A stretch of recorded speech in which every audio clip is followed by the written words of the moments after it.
안녕하세요. 시사와 정법을 바탕으로 인문학을 전해드리고 있는 해원 컨설팅 연구소입니다. 오늘은 논어 7 수리편 두 번째 문장이 되겠는데요. 이 논어는 총 20편의 편으로 되어 있고 그 중에 각 편마다 많은 문장이 있는데 수리편은 총 37편의 문장이고 오늘은 두 번째 문장이 되겠습니다. 지난번에 1장 내에 첫머리가 수리라는 기를 시작을 했기 때문에 수리부작 자기 자신은 어떤 전달을 할 뿐이지 부작 창작은 하지 아니한다고 시작해서 수리편인데 오늘 또 그 수리 비슷하게 말리얼 이런 글자가 자주 나오는데 오늘 또 주 내용을 보면 공자께서 한번 이 겸손, 지난번에도 겸손을 표현했다고 얘기를 하는데 오늘 또 겸손을 하다고 말을 할 수 있는 대목이 보여주네요. 여기 보면 하유어자 어떤 것이 있겠느냐 나에게, 이건 어조사 제자인데 저는 이 대목에서 한번 제가 말씀을 드리고 싶은 사항은 겸손은 물론 해야 되는데 어느까지 선에서 겸손을 해야 되느냐, 자꾸 겸손하면 되겠느냐. 저는 이제 그런 차원에서 이 문장을 살펴봤는데요. 한번 풀이해드리고 난 다음에 그 부분에 대해서 과연 어느 선까지 겸손해야 되는지 같이 의견을 나눠봤으면 좋겠다 말씀드리고 싶습니다. 먼저 여기 드린다면 자활, 무기, 지지, 요거는 알식자인데요. 기록하다 할 때는 지라고 있습니다. 쉽게 말해서 뭐 어떤 누구 서문 쓰고 이런 글자를 쓰는 거죠. 이렇게 쓰면 예를 들어서 뭐 회원 이렇게 썼다. 그럼 회원이가 기록했다. 그런 뜻입니다. 이때는 뭐 어떤 서문 쓸 때 그렇게 많이 쓰는 거죠. 그렇죠? 지금은 잘 안 쓰는데 과거에 옛날 구문장들 보면 이런 글자를 보입니다. 그래서 기록하다 할 때는 기록 읽는다. 하기 불념이네요. 하기 불념하고 회인 불권 하며 하유제아오이니까 우선 뭐 간단한데 공자께서 말씀하셨다. 무기 묵묵히 나는 기록할 뿐이다.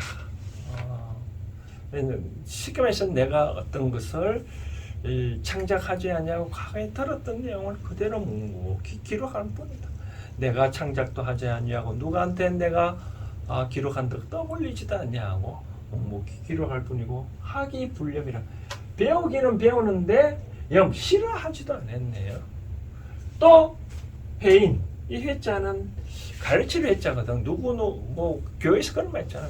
회개하라 라고 하는데 누구 가르치다 할 때 요 회자를 씁니다. 사람을 가르치는데 불권, 권자는 권태기 할 때 권자거든요. 권태, 게으르다. 그러니까 다른 사람을 가르치는 데 있어서 게으름이 없었다. 이라는 세 가지 중에 어느 것이 과연 나에게 있겠느냐? 없다라는 뜻을 바로 쪽으로 표현하겠죠. 제가 보기에 공자께서는 다 묵묵히 기록했다. 과거에 우리가 주역사항을 보면 12기라고 해가지고 공자가 창작했다고 하는데 저는 보기에 그 당시에 있었던 뜻풀이한 것들 다들 아마 집대성 하지 않았을까라고. 또 시경서경이라든지 그런 거 보면 다들 잘 기록하고 모았겠죠. 그렇죠? 하기 불념 배우는 데 있어서 싫어하지 않았다. 공자께서는 항상 과거에 뭔가 배웠기 때문에 뭐 했겠죠. 그렇죠? 뭔가 깨달았겠죠. 특히 제사문화라든지 주역이라든지 그런 것들을 항상 끊임없이 공부를 했겠죠. 그 다음 이제 회인 불권, 다른 사람을 가르치는 데 있어서 권태로는 느낌이 없었다. 즉 이런 차원의 공자는 제자가 3,000여 명 있었잖아요. 그렇죠? 그런 걸 하나하나 가기에 근기에 맞게끔 잘 가르쳐 왔잖아요. 그렇죠? 그런데도 불구하고 이 세 가지 중에 어떤 것이 나에게 있겠냐 하는 겸손의 표현이 그죠. 겸손이 어떻게 하면 극치라고 말할 수 있는 거겠죠. 그렇죠? 그러면 저는 이거를 언제까지 겸손해야 될까라고 말씀을 하고 싶은 사항은 딱 두 번까지는 겸손을 할 필요가 있다라고 말씀드리고 싶네요. 우리가 왜 그러냐면 이런 차입니다. 우리가 삼고초려라는 말이 있잖아요. 삼고. 세 번에까지 방문해서 어떤 같이 출사를 하자라고 했을 때, 즉 유비 현대기가 제갈 공명을 했을 때 세 번을 찾아가서 어떤 요청을 했잖아요. 그렇죠? 출사를 해달라. 그래서 이제 응했는데, 만약에 그때까지도 만약에 안 했다면 제갈량의 사람은 후세 칭칭 이름이 남기지는 않았겠죠. 그렇죠? 그렇기 때문에 항상 두 번까지는 겸손을 표현해도 되는데 세 번까지는 하면 안 된다 라고 말씀을 드리고 싶습니다. 세 번까지 한다 그러면 금방 지는 표현이겠죠. 그렇죠? 그래서 저는 이제 말씀을 드리고 싶은 사항이, 어떤 직도 처음에 누가 할 사람이 맨 먼저 손드는 사람은 맡기면 안 됩니다. 너무 금방 찌죠. 그렇죠? 자기가 그 직에 얼마 맞다고 먼저 손들은 하면 안 되고, 두 번째도 이제 그렇게 이제 처음부터 맡아달라 하면 저는 그 뭐 능력이 안 된다. 한번 다시 생각해보라. 그리고 두 번째도 아마 당신이 내가 그렇게 당신 기대하는 만큼 그런 할 인물이 안 된다라고 완곡하게 거절하고, 그리고 세 번째 오면 이제 진짜는 해야 되겠죠.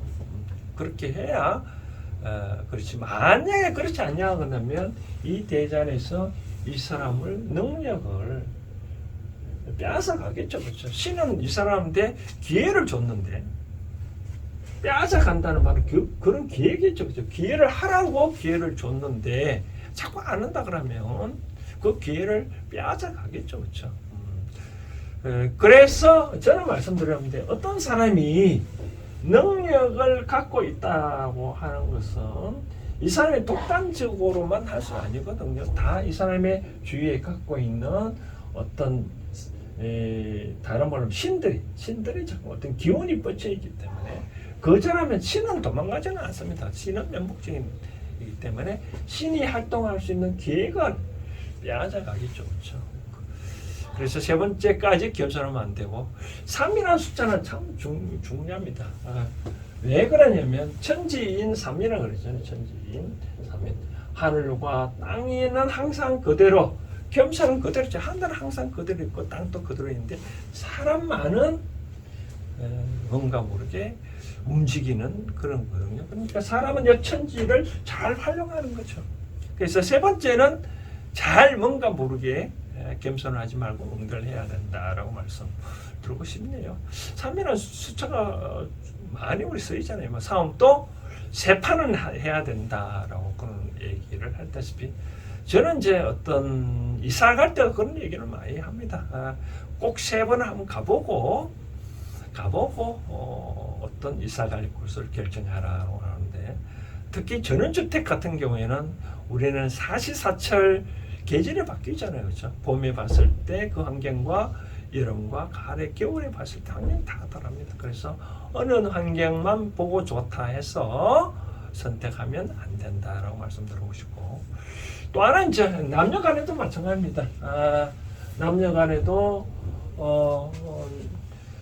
첫마디에 누가 사귀자고 했는데 그 사람이 남자가 반드시 여자 입장에서 그 사람이 남자가 응한다면 그 남자는 어쩌면 뭐 바람둥일 수도 있는 거고, 마찬가지로 남자가 여자한테 사귀자인데 여자가 첫 마디에 응한다 그러면 뭔가 모르게 여자도 결함이 있겠죠. 그렇죠? 그래서 저는 얘기를 할 때 남녀 간에도 어떤 사귈 때 처음에 우리 섬 탄다 그러잖아요. 섬 탄다고 얘기하는데, 세 번은 말을 섞어 봐야 되겠죠. 그렇죠? 과거에는 이 사람이 어떤 삶이었는지, 현재는 삶이 어떻게 살고 있는지, 과거는 아까 말한 대로 과거 어떻게 살아왔는지도 중요한 거거든요. 그 다음 미래에도 이 사람이 비전이 뭔지, 미래는 어떻게 살아가고자 하는 이상 가치가 있으니까 요 세 가지를 잘 한번 따져보고 어떤 만남에 결론을 지어야 되겠죠. 과거에 보면 우리 과거의 뭐 행동이 잘못됐다 해가지고 요즘 드라마나 노래 하찮은 경우는 많잖아요. 우리나라 그렇게 심합니다. 물론 과거는 현재 있기 위한 과정일 뿐이지만 이 현재가 충실하려면 과거도 이 사람 과거도 중요하거든요. 그런 차원에서 말을 3번 정도는 한번 섞어보고 난 다음에 결정을 해야 된다라고 말씀을 드리고 싶습니다. 그래서 결론적으로 말한다면 겸손도 우리가 가공비례를 하고 있다시피 너무 공손한 거는 예의가 아니다고 얘기를 하잖아요. 그렇죠? 그래서 제가 말씀드리고 싶은 거는 너무 겸손 떨면 안 된다. 적당히 처음은 겸손을 해야 되겠지만 자꾸 겸손 떨면 그 사람은 기회를 잃어버린다. 영원히 잃어버릴 수가 있다라고 말씀드리고 싶습니다. 자, 수리편 두 번째 문장은 그런 차원에서 물론 공자가 겸손하다고 저는 물론 너무 겸손한 표현은 아니라고 부정할는지는 모르지만 저는 그런 차원에서 세 가지가 다 갖춰준데도 불구하고 어느 하나가 또 나에게 있겠느냐고 반어부적으로 물어본다는 뜻은 너무 지나친 겸손의 표현이지 않겠냐라고 말씀드리고 싶습니다. 그래서 여러분들도 이런 차원에서 수리편 두 번째 문장을 읽고 해석해 보면 좋겠다 말씀드리고 싶습니다. 감사합니다.